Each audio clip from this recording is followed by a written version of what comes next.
मैं समझ गया हूँ कि तुम सत्यवादी राजा हरिश्चंद्र हो गए हो। वरदान मांग लो, मैं तो तुम्हारी परीक्षा ले रहा था। हरिश्चंद्र ने दोनों हाथ जोड़े कहने लगे, नाथ जितनी कठिन परीक्षा आपने मेरी ली है, इतनी कठिन परीक्षा किसी और की न लेना। आज कहा है हरिश्चंद्र वरदान मांगो। जवाब दिया हरिश्चंद्र ने, मैं वरदान क्या मांगू? वरदान तो मेरी पत्नी मांगे जो मेरे पीछे इतने इतने दुख सही है। तारा से कहा, तारा तुम वरदान मांग लो। तारा ने जवाब दिया, नाथ वरदान क्या चाहिए? मेरी गोदी का खिलौना था वो भी ले लिया। बोले आवाज लगाओ। मैया तारा ने रोहित को आवाज लगाई। रोहित मैया मैया कहता हुआ आया। कहा वरदान मांग लो तारा, मांग लो। तो तारा कहने लगी है, नाथ के साईं तनो दीजियो जावे कुटुंब समाज।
तारा कहने लगी है, नाथ इतना देता रही देते रहिए कि साईं तनो दीजियो जामे कुटुंब समाए, और मैं भी भूखी न रहूं, कोई साधु न भूखा।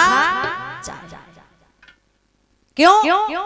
ऐसो धागा प्रेम को जे मत तोड़ो छिटकाए। माताओं कहना ये आपसे विशेष निवेदन है सभी माताओं बहनों से कि पति और पत्नी के बीच में ऐसा रिश्ता होना चाहिए कि वो प्रेम इतना होना चाहिए कि पति और पत्नी के प्रेम के बीच का वो धागा कभी टूटे ना।